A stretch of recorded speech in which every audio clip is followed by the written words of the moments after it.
कुछ और स्टॉक्स पर भी चर्चा कर लेते हैं। जरा रवि, कोटक महिंद्रा बैंक पर अपना एक फ्रेश नजरिया दीजिए। बाकी बैंक्स की हम चर्चा नहीं करेंगे, बहुत स्पेसिफिकली मैं कोटक महिंद्रा बैंक के बारे में चर्चा करना चाहा। 1.5% फिलहाल ऊपर। इसके अलावा जरा टीटागढ़ रेल पे भी अपनी राय दीजिए। आज 5.5% की तेजी हम यहाँ पर देख रहे हैं। तो कोटक महिंद्रा बैंक और टीटागढ़ रेल, दो दो स्पेसिफिकली मेरे स्टॉक पे आपके सवाल है। जी बिल्कुल। देखिए, इस समय प्रशांत जी वैसे आपकी पार की नजर से बचता नहीं, चूंकि आप देख रहे हैं कि एसडीएफसी आगे बढ़ चुका है, आईसीआईसी आगे बढ़ चुका है, कोटक में अभी थोड़ा सा वैल्यूएशन ज्यादा बच सकते हैं और कोटक की थोड़ी चाल यहाँ पर बढ़ सकती है। 1850 और 1880 के आंकड़े तक जा सकता है। रिस्क रिवॉर्ड रेशियो में देखें तो 1790 के स्टॉप लॉस से मुझे लगता है कि इस स्टॉक को अभी बने रहना चाहिए। और जो चाल आपने उन स्टॉक्स में देखी वो थोड़ी बढ़ती हुई इस पे नजर आएगी। तो बिल्कुल आपका सही चॉइस है, इसको बिल्कुल बने रहें और 1850 से 1880 के टारगेट के लिए वेट करना चाहिए। ये मेरा शॉर्ट टर्म ही मैं टारगेट दे रहा हूँ, 2-3 दिन के हिसाब से। अगर आप टीटागढ़ वेगन की बात करें तो उसके लिए तो अब मुझे लगता है प्रशांत जी चर्चा करने की अब कोई गुंजाइश बचती नहीं है। जिस हिसाब से दौड़ रहा है वापस से वंदे भारत आप पकड़ नहीं पाओगे, आपकी ट्रेन मिस होनी ही होनी है और मुझे ऐसा लगता है मिस हो चुकी है। लेकिन फिर भी अब दोबारा एंट्री तो करने का मौका मिलेगा, वो मिलेगा आपको 1680 और 90 के पास। और अगर करंट लेवल पे भी लेना चाहते हो तो 30% तक का ही सिर्फ एक्सपोजर लीजिए, सीधे शेयर मत खरीदिए। टारगेट कहां तक आएंगे? जो अभी चाल है उसको पकड़ के चलिए तो बजट तक इसकी चाल 1850 रुपए तक जाती हुई नजर आएगी। तो इसीलिए मैं कह रहा हूं, अगर आप थोड़ा आगे बढ़ेंगे, दौड़ के चढ़ेंगे तो जरूर, अगर चढ़ गए तो कामयाब रहेंगे रिटर्न पाने में। तो मुझे ऐसा लगता है कि अभी टीटागढ़ वेगन में भी ये आपको एक तेजी का माहौल यहाँ पर बनेगा। 1850 के तक जाता हुआ नजर आ सकता है। स्टॉप लॉस 1670 रुपए के स्टॉप लॉस से थोड़ा लंबा ट्रेंड को यहाँ पर वेट करना चाहिए। सीमेंट स्टॉक्स में शानदार तेजी देखने को मिल रही है और इसमें एक स्टॉक जिस पर हम सुबह से ही नज़र लगाए हुए थे वो था इंडिया सीमेंट। अब करीब 15% ये स्टॉक ऊपर आ चुका है। इंडिया सीमेंट का शानदार तेजी आज देखने को मिल रही है। रवि, इंडिया सीमेंट्स को और तेजी के लिए होल्ड करना चाहिए या फिर थोड़ा प्रॉफिट बुक कर ले?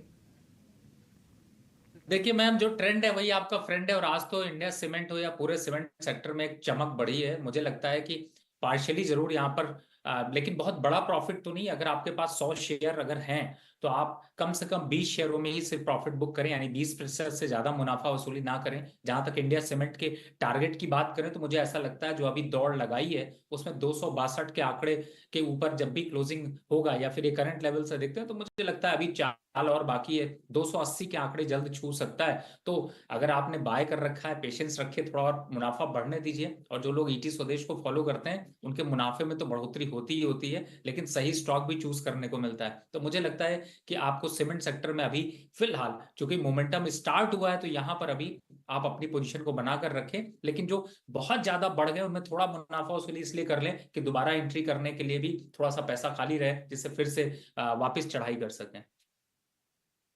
ये है नज़रिया इस वक्त सीमेंट स्टॉक पे और एक बेहतर रणनीति रवि की तरफ से आती हुई। चलिए कुछ और स्टॉक पर हम इस वक्त चर्चा कर लेते हैं और ज़रा टेक्सटाइल स्टॉक को अपने रडार पर ले आते हैं। आज देखिए रेमंड में 6.5% की अच्छी तेज़ी हमें देखने को मिल रही है। वीआईपी क्लोथिंग देखिए, वीआईपी क्लोथिंग में भी लगभग 6% की तेज़ी इस वक्त आप देख पा रहे हैं। इसके अलावा सतलज टेक्सटाइल लगभग 5.5% के करीब ये भी ऊपर है। गोकुलदास एक्सपोर्ट देखिए 4% की तेजी यहां पर नजर आ रही है। नाहर शिपिंग मिल्स में भी आज लगभग 4% की तेजी नजर आ रही है। प्रदीप जी, मैं आपके पास आना चाहूंगा। टेक्सटाइल शेयरों में जो मैंने नाम आपके सामने रखे, तो जरा बताएं इस पर आपका क्या नजरिया फिलहाल बन रहा है इस मार्केट में। पहले एक ऐसा सेक्टर है जिसने रिलेटिवली अंडर परफॉर्म किया है और जो भी आपने नाम लिया वो बड़े कंसोलिडेशन करेक्शन के फेज के बाद से ब्रेकआउट कंफर्म कर रहा है। और इस पे पहली जो नजर आएगी जाएगी वो गोकुलदास एक्सपोर्ट पे जाएगी। स्टॉक 923-24 का जो इसका लास्ट वीक का टॉप था उसको क्रॉस करके इसके ऊपर सस्टेन कर रहा है। और ये जो ब्रेकआउट है वो वीकली चार्ट्स पे करीबन 6-7 सप्ताह के कंसोलिडेशन के बाद दिख रहे हैं। तो मेरे हिसाब से इसमें जो इमीडिएट टारगेट बनेगा वो 952 का बनेगा और ये 987 के नेक्स्ट टारगेट की तरफ अग्रसर होगा।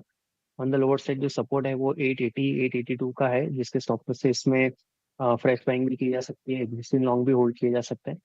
बाकी जो काउंटर्स हैं वो रिलेटिवली इतने लिक्विड नहीं है। सतलज टेक्सटाइल की अगर बात करें तो ये भी रिलेटिवली एक स्ट्रॉन्गर चार्ट है। पिछले 3-4 दिन से 200 दिन के मूविंग एवरेज पे सस्टेन कर रहा है और इसका जो नेक्स्ट टारगेट है वो करीबन 73.45 का रहेगा। ऑन द लोअर साइड एक अच्छा सपोर्ट करीबन 6130 पे है जिसके स्टॉप लॉस से इसको होल्ड किया जा सकता है। पर मेरे हिसाब से जो लिक्विडिटी वाइज और फॉर्मेशन वाइज बेस्ट काउंटर रहेगा वो गोकुलदास एक्सपोर्ट रहेगा। भी अपने रडार पर लेकर आते हैं और ख़ास तौर पे मेटल स्टॉक्स की चर्चा हम करते हैं क्योंकि मेटल स्टॉक्स जिन्होंने एक अच्छी रैली दिखाई, अब दबाव से गुजरते हुए मेटल शेयरों पर आज प्रेशर नज़र आ रहा है।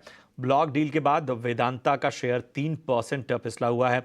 MOIL, NMDC, Hindalco, Tata steel में भी गिरावट साफ तौर पर नज़र आ रही है।